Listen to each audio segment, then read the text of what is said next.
Hello नमस्ते, welcome और welcome back to the educational channel of botany Adda में आप सभी का स्वागत है। गाइस, आज हम जो है वो नसीड्स का क्लासिफिकेशन, जैसा कि हमने पिछली वीडियो में पढ़ा था, इसके अंतर्गत जो जो ड्रग्स थी उनको एक एक करके कवर करने वाले हैं। जैसा कि मैंने आपसे कहा था, जितनी भी ड्रग्स हैं सभी को मैं एक एक करके आप लोगों को एक्सप्लेन करूंगी।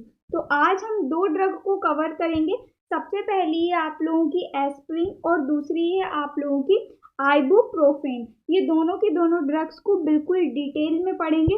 सबसे पहले हम देखेंगे ये होती क्या है, इनकी मैकेनिज्म ऑफ एक्शन देखेंगे, केमिकल नेम, स्ट्रक्चर, गुण, उपयोग, साथ ही साथ इनकी स्थिरता, भंडारण, फॉर्मुलेशन, ब्रांड्स नेम, मैकेनिज्म, सब कुछ एक एक करके कवर करेंगे। यानी कि ये दोनों की दोनों जो ड्रग हैं जो कि आप लोगों के एग्जाम में पूछी जाती है, मोस्ट इम्पॉर्टेंट है, इनको पूरा का पूरा कवर करने वाले हैं। ठीक है, तो इससे पहले वाली, यदि आप लोगों ने नसीड्स का क्लासिफिकेशन नहीं देखा है, मैकेनिज्म ऑफ एक्शंस नहीं देखा है, तो प्लीज़ इस वीडियो को देख लेना, जो कि आपकी स्क्रीन में शो हो रही है। आप लोगों को पूरा का पूरा डिटेल पता चल जाएगा कि आखिरकार ये जो नसीड्स है ये होती क्या है। ठीक है, तो पहला हमारा जो है एस्प्रिन, इसको हम कवर करते हैं, जिसको सैलिसिलिक एसिड के अंतर्गत जो हमारा ग्रुप बनाया था इसमें रखा गया है। ठीक है, तो पहला है हमारा एस्प्रिन। कहा गया है कि ये जो हमारा एस्प्रिन है इसको ASA के नाम से भी जाना जाता है। ठीक है, ASA क्या होता है? ASA का मतलब होता है acetyl salicylic acid. Acetyl salicylic acid के नाम से भी एस्प्रिन को जाना जाता है, और यही जो एसिटाइल सैलिसिलिक एसिड है इसको शॉर्ट में कहा जाता है ASA। ठीक है, तो भूलना मत, ASA एस्प्रिन को ही कहते हैं। ठीक है, इसके बाद नेक्स्ट पॉइंट के अंतर्गत है कि जो हमारा एस्प्रिन है इसको प्रो टाइप ड्रग भी कहते हैं। अब बात आती है कि ये प्रो टाइप ड्रग क्या होता है। तो प्रो टाइप ड्रग ऐसे ड्रग होते हैं जो कि हमारे, जैसे कि हमने एस्प्रिन को खाया, तो एस्प्रिन जब हमारी बॉडी में जाता है तो ये चेंज हो जाता है और फिर अपना वर्क करना स्टार्ट करता है। तो ऐसे ड्रग जो बॉडी में जाकर हमारे शरीर में जाकर चेंज हो जाते हैं, उन ड्रगों को प्रो टाइप ड्रग कहते हैं। तो ठीक एस्प्रिन भी ऐसा ही होता है ये हमारा एसिटाइल सैलिसिलिक एसिड के रूप में एस्प्रिन, लेकिन जब ये हमारे बॉडी में जाता है तो ये हमारे सैलिसिलिक एसिड में परिवर्तित हो जाता है। जब ये हमारे बॉडी में जाकर सैलिसिलिक एसिड में परिवर्तित हो जाता है तभी ये अपना कार्य करना प्रारंभ करता है। तो इसीलिए इसको प्रोटाइप ड्रग के नाम से भी जाना जाता है। यहाँ पर देखिए, जो हमारा एस्प्रिन है, यहाँ पर आप देख रहे हैं, यहाँ पर जो हमारा एस्प्रिन है वो एस्प्रिन हमारा एसिटाइल सैलिसिलिक एसिड के रूप में होता है, इसीलिए इसको ASA के नाम से जाना जाता है। ठीक है, जब ये हमारे बॉडी में जाता है तो ये हमारे सैलिसिलिक एसिड में परिवर्तित हो जाता है, और सैलिसिलिक एसिड का फॉर्मूला आप ये देख रहे हैं। ठीक है, तो ये हमारी बॉडी में जाकर सैलिसिलिक एसिड में परिवर्तित हो जाता है। अब ये हमारा कार्य करना प्रारंभ करता है हमारे शरीर के अंदर। ठीक है, तो ये एस्प्रिन था हमारे एसिटाइल सैलिसिलिक एसिड के रूप में, ये बॉडी में गया तो सैलिसिलिक एसिड में चेंज हो गया और फिर ये अपना कार्य करता है, जो भी इसका कार्य होगा वो ये कार्य करता है। ठीक है, तो इसीलिए इसको क्या कहते हैं? प्रो टाइप ड्रग कहते हैं। इसके अलावा जो हमारा एस्प्रिन होता है, और या फिर हम कहें कि जो नसीड्स के अंतर्गत जितनी भी ड्रग रखी गई हैं वो एनाल्जेसिक भी होती हैं, वो एंटीपायरेटिक भी होती हैं, और वो एंटी इन्फ्लामेटरी भी होती हैं। यानी तीनों के तीनों गुण उनमें मौजूद होते हैं। जैसे कि एस्प्रिन को हम पढ़ा रहे हैं, तो एस्प्रिन हमारे दर्द को, बुखार को, सूजन संबंधी सभी स्थितियों को कम करने के लिए इसका उपयोग किया जाता है। दर्द मतलब एनाल्जेसिक होता है, बुखार मतलब एंटीपायरेटिक, और सूजन मतलब एंटी इन्फ्लामेटरी से संबंधित सभी समस्याएं। ठीक है, तो इसीलिए नसीड्स के अंतर्गत जितनी भी दवाइयाँ होती हैं वो एनाल्जेसिक के रूप में भी कार्य करती हैं, वो एंटीपायरेटिक के रूप में भी कार्य करती हैं, और वो एंटी इन्फ्लामेटरी के रूप में भी कार्य करती हैं। ठीक है, तो इसीलिए नसीड्स के अंतर्गत जितनी भी दवाइयाँ रखी जाती हैं उनको इन तीनों के संबंध में जो है वो कार्य करती हैं। ठीक है, तो कहा गया है दर्द, बुखार, सूजन संबंधी सभी स्थितियों को कम करने के लिए जो एस्प्रिन है इसका उपयोग किया जाता है। ठीक है, इसके बाद अब हम लोग देख लेते हैं इसका केमिकल नेम, या इसका रासायनिक नेम, या इसका IUPAC नेम, जो कि होता है आपका 2 एसिटाइल ऑक्सीबेंजेनोइक एसिड। क्या 2-एसिटाइल ऑक्सीबेंजीनोइक एसिड, छोटा सा है, सिंपल है और आपके एग्जाम में पूछा जाता है।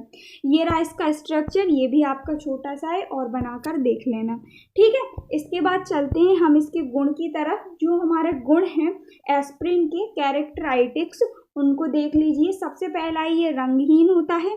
कौन? एस्प्रिन हमारा सफ़ेद क्रिस्टल के रूप में होता है या फिर क्रिस्टलीय पाउडर के रूप में प्रेजेंट होता है, ठीक है। वाइट कलर का होता है, या तो क्रिस्टल के रूप में होता है और या फिर क्रिस्टलीय पाउडर के रूप में प्रेजेंट होता है। रंग की यदि हम बात करें तो इसका कोई रंग नहीं होता है, रंगहीन होता है।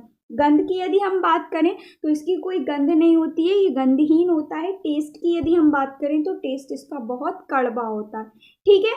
घुलनशीलता, सॉल्युबिलिटी देखें तो जल में ये घुलनशील होता है और अल्कोहल में भी स्वतंत्र रूप से घुलनशील होता है। कौन? हमारा एस्प्रिन, ठीक है। इसके बाद यूजेस देख लीजिए, वेरी वेरी वेरी इंपॉर्टेंट है यूजेस। इसका यूज़ किया जाता है सिर दर्द में, दांत दर्द में, मध्यम दर्द में, यानी धीमा धीमा किसी भी चीज़ से रिलेटेड हमको दर्द हो रहा है उसमें इसका यूज़ किया जाता है एनाल्जेसिक के रूप में। तो एनाल्जेसिक दवाइयाँ क्या होती हैं? एनाल्जेसिक दवाइयाँ ऐसी दवाइयाँ होती हैं जो दर्द को दूर करने के लिए दी जाती हैं, तो इसीलिए कहा गया है दर्द को दूर करने के लिए इसका उपयोग एनाल्जेसिक के रूप में किया जाता है। इसके बाद सेकंड पॉइंट में कहा है बुखार को दूर करने के लिए इसका उपयोग एंटीपायरेटिक के रूप में किया जाता है। तो एंटीपायरेटिक क्या होती हैं? ऐसी दवाइयाँ होती हैं जो हमारे बॉडी के टेम्परेचर को मेंटेन करने के लिए दी जाती हैं। तो जब हमको बुखार आता है तो हमारे बॉडी का टेम्परेचर बढ़ जाता है, उस बॉडी के टेम्परेचर को मेंटेन करने के लिए एंटीपायरेटिक ड्रग दी जाती हैं, ठीक है। तो बुखार को दूर करने के लिए एस्प्रिन हमारा एंटीपायरेटिक के रूप में दिया जाता है। इसके बाद थर्ड पॉइंट है आप लोगों का रेम्यूटाइड आर्थराइटिस के रूप में इसका उपयोग एंटी इन्फ्लामेटरी के रूप में किया जाता है। यानी एंटी इन्फ्लामेटरी यानी सूजन, दर्द, बुखार, जलन, लालपन, ये सारी प्रक्रियाएं एक साथ हो रही हैं आप लोगों की, तो वो कहलाता है आपका एंटी इन्फ्लामेटरी। तो आर्थराइटिस के रूप में आपका जो है वो एस्प्रिन एंटी इन्फ्लामेटरी के रूप में कार्य करता है, ठीक है। इसके बाद इसका यूज़ और काय में करते हैं? इसका यूज़ गठिया के उपचार में करते हैं। वही आर्थराइटिस अलग अलग प्रकार के होते हैं। इसके बाद कावासाकी, मायोकार्डियल, पेरिकार्डियल, इन सभी रोगों के उपचार में भी इसका यूज़ करते हैं, ठीक है। तो ये है इसके यूजेस जो कि मोस्ट इम्पॉर्टेंट हैं, जो कि आपको बिल्कुल अच्छी तरह से इसे याद कर लेना है। इसके बाद चलते हैं हमारे नेक्स्ट की तरफ। तो जो नेक्स्ट पॉइंट है वो है स्थिरता और भंडारण, सॉल्युबिलिटी एंड स्टोरेज। क्या होती है, किस टेम्परेचर पे इसको स्टोर करते हैं? तो कहा गया है इसे अच्छी तरह से कसकर बंद कंटेनरों में, जो बंद कंटेनर होते हैं ना, उनमें हम इसको अच्छी तरह से कसकर जो है वो संग्रहित करते हैं, स्टोर करते हैं। क्यों करते हैं? बंद कंटेनरों में जो एयर टाइट कंटेनर होते हैं उसमें वायु का आवागमन नहीं होता है, जिस कारण से जो भी हमारी दवाई होती है वो सुरक्षित बनी रहती है। उसके अंदर हवा वगैरह जो होती है, एयर वगैरह जो होती है, वो पास नहीं हो पाती है, जो हमारे एयर टाइट कंटेनर होते हैं, ठीक है। तो ऐसे एयर टाइट कंटेनरों में हम एस्प्रिन को जो है वो भंडारित या संग्रहित करके रखते हैं। प्रकाश और नमी से दूर रखते हैं, ठंडी और सूखी जगह में रखते हैं। कैसी जगह में रखते हैं? जो हमारी ठंडी जगहें होती हैं ऐसे में रखते हैं, और जो सूखी जगहें होती हैं ऐसे में रखते हैं, जहाँ पर प्रकाश ना हो और नमी ना हो, ठीक है। तो ये है इसकी स्थिरता और इसका भंडारण। इसके बाद इसका फॉर्मुलेशन यानी इसका निर्माण किस रूप में किया जाता है? तो एस्प्रिन की जो है वो गोलियां आती हैं, टेबलेट्स आती हैं, जिनको हम जो है वो यूज़ करते हैं। इसके बाद इसके ब्रांड्स नेम देख लीजिए, वेरी इंपॉर्टेंट है इसके ब्रांड्स नेम। इन ब्रांड्स के तहत एस्प्रिन की गोलियाँ जो है वो मार्केट में बिकती हैं, जैसे कि सबसे पहला हुआ आपका एल्पायरिन, दूसरा है आपका एनासिन, तीसरा है आपका एंटीबेन, चौथा है आपका एपिडिन, पांचवा है आपका एस्केड और छठा है आपका एसरो, ठीक है। तो ये सारी ब्रांड्स हैं काय की, एस्प्रिन की, जिसके तहत आपकी जो है वो जो गोलियां होती हैं, जो टेबलेट्स होती हैं, वो मार्केट में मिलती हैं। इसके बाद तो देखिए, तो जो आपका मैकेनिज्म ऑफ एक्शन है एस्प्रिन का, ये आप समझिएगा। इससे पहले वाली वीडियो नहीं देखा है तो आपको बहुत दिक्कत आ जाएगी, देख लेना। जब हमको चोट लगती है तो क्या होता है, हमारी सेल वॉल टूटती है, और जब हमारी सेल वॉल टूटती है, सेल वॉल हमारी फॉस्फोलिपिड्स की बनी होती है, ठीक है। तो फॉस्फोलिपिड्स की बनी सेल वॉल टूटती है जब हमको चोट लगती है। इस दौरान हमारे जो है वो हाइड्रोलाइसिस जो है वो प्रक्रिया होती है। देन हमारा एक एसिड बनता है और उस एसिड का नाम है एरिकिडोनिक एसिड, ठीक है। ये एरिकिडोनिक जब एसिड बनता है तो इसी से हमारे कॉग्स एंजाइम का जो है वो निर्माण होता है। और ये जो कॉग्स एंजाइम है ये 2 प्रकार के होते हैं। कितने प्रकार के? 2 प्रकार के। पहला है कॉग्स 1 और दूसरा है कॉग्स 2। और ये कॉग्स 1 और कॉग्स 2 ये दोनों ही मिलकर पूरी इन्फ्लामेशन की जो प्रॉब्लम है इसको क्रिएट करते हैं। इन्फ्लामेशन हुई, दर्द हुआ, बुखार हुआ, ये सारी प्रॉब्लम्स कॉग्स एंजाइम ही उत्पन्न करता है, ठीक है। तो एस्प्रिन क्या करता है, एस्प्रिन को जब हम खाते हैं, ये रहा आपका एस्प्रिन। एस्प्रिन नसेड्स दवाइयों के अंतर्गत रखा गया है, ठीक है। तो जब हम एस्प्रिन को खाते हैं तो एस्प्रिन जाकर हमारे कॉग्स एंजाइम पर अटैक करता है और कॉग्स एंजाइम के द्वारा होने वाली जितनी भी प्रक्रियाएं उन सब को बंद कर देता है और कॉग्स एंजाइम को ही डायरेक्ट ख़त्म कर देता है, ठीक है। तो कॉग्स एंजाइम को ख़त्म कर देगा तो कॉग्स एंजाइम के द्वारा होने वाली जितनी भी क्रियाएँ होती हैं वो सब बंद हो जाती हैं। तो ये सब जब बंद हो जाती है, कॉग्स एंजाइम की प्रक्रियाएँ या कॉग्स एंजाइम ही समाप्त हो जाएगा, तो हमारा जो इन्फ्लामेशन, जो दर्द, बुखार, ये जितनी भी समस्याएं ये सब खत्म हो जाती हैं। तो इस टाइप से जो हमारा एस्प्रिन होता है वो वर्क करता है, ठीक है। तो एस्प्रिन क्या करता है, कॉग्स एंजाइम पर जाकर डायरेक्ट अटैक करता है, कॉग्स एंजाइम पर हमला करता है जाकर और कॉग्स एंजाइम को रोक देता है, इसके द्वारा होने वाली सारी क्रियाओं को रोक देता है।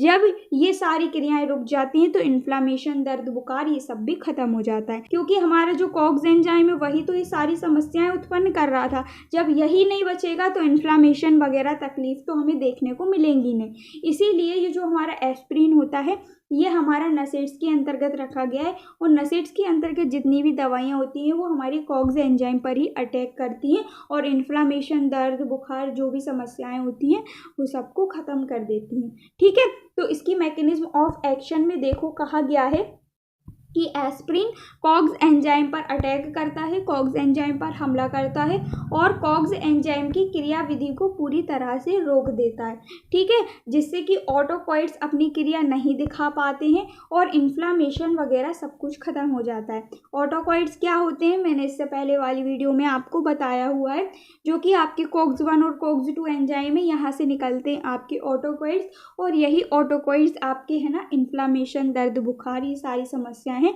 इनको उत्पन्न करते हैं, ठीक है।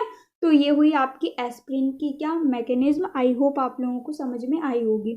यदि आप लोगों ने पिछला वीडियो देखा होगा तो 100% आप लोगों को समझ में आ गया होगा, ठीक है। तो ये है इसकी मैकेनिज्म ऑफ एक्शन और साथ ही साथ ही हमारी पहली जो एस्प्रिन ड्रग है ये हुई कंप्लीट आप लोगों की, ठीक है।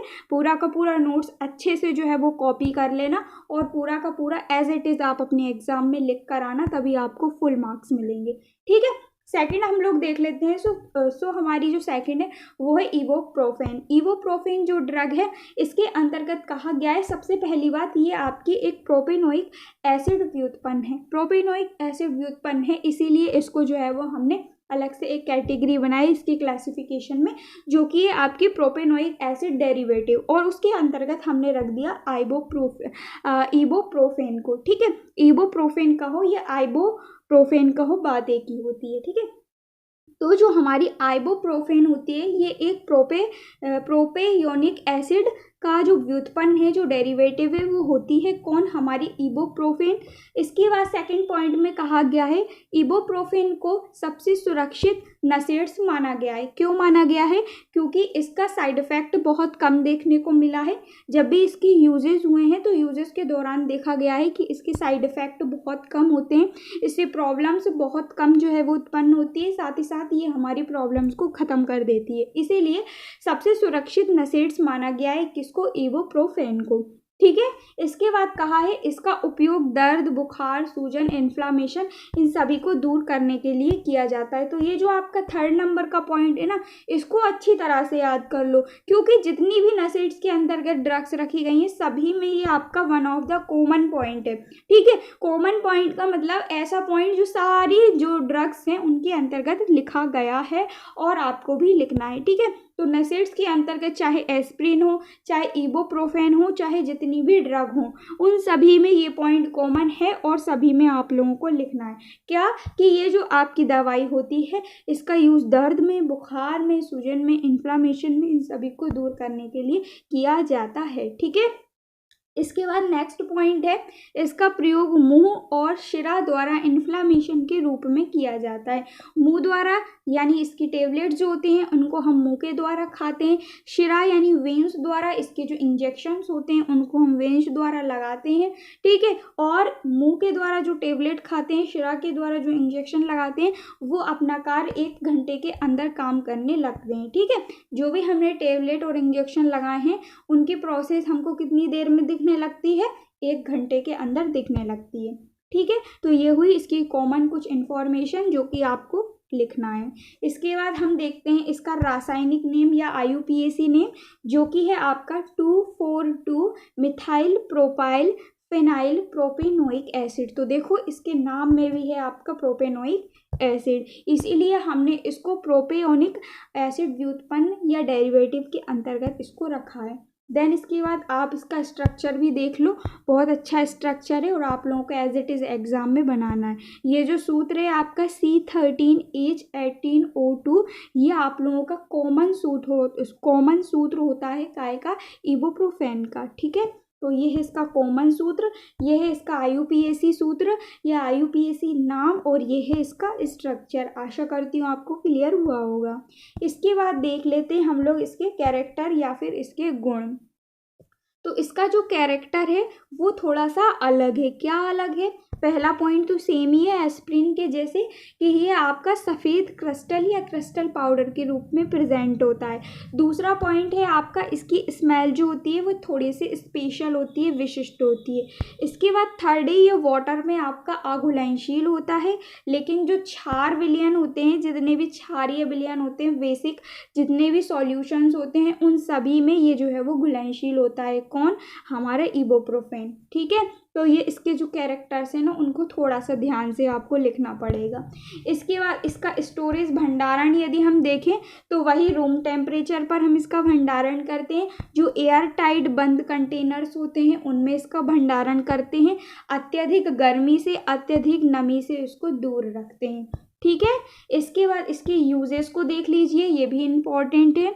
इसका उपयोग यूजेस में कहा गया है, सिर दर्द में इसका उपयोग किया जाता है, दांत दर्द में, मांसपेशियों के दर्द में, आर्थराइटिस में, जो आपके मेंस्ट्रुएशन साइकिल होता है फीमेल्स में, इसके दौरान जब आप लोगों को दर्द उत्पन्न होता है, पेट में ऐंठन वगैरह होती है, तो उसके लिए भी हम जो है वो इबुप्रोफेन ड्रग का यूज़ करते हैं। गर्दन यानी नेक में जब आपका दर्द होता है तो उसमें भी इसका यूज़ करते हैं।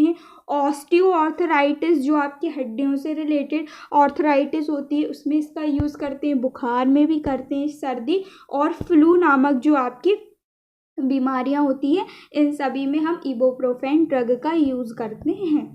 ठीक है, यानी कि एनाल्जेसिक, एंटीपायरेटिक्स और एंटी इन्फ्लामेटरी तीनों के रूप में हम इसका यूज़ करते हैं।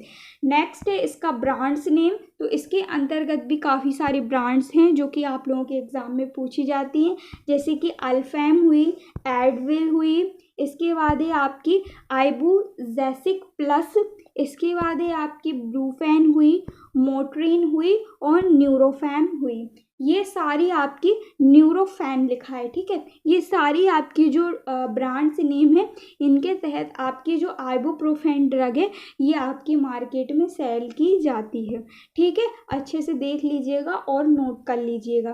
देन नेक्स्ट है आपका फॉर्मुलेशन, यानी जो इबुप्रोफेन आपकी ड्रग है वो किस किस रूप में इसका फॉर्मेशन किया जाता है। तो कैप्सूल के रूप में ये बनती है, टैबलेट के रूप में ये बनती है और इंजेक्शन के रूप में ये आपकी की जो है वो ड्रग बनाई जाती है।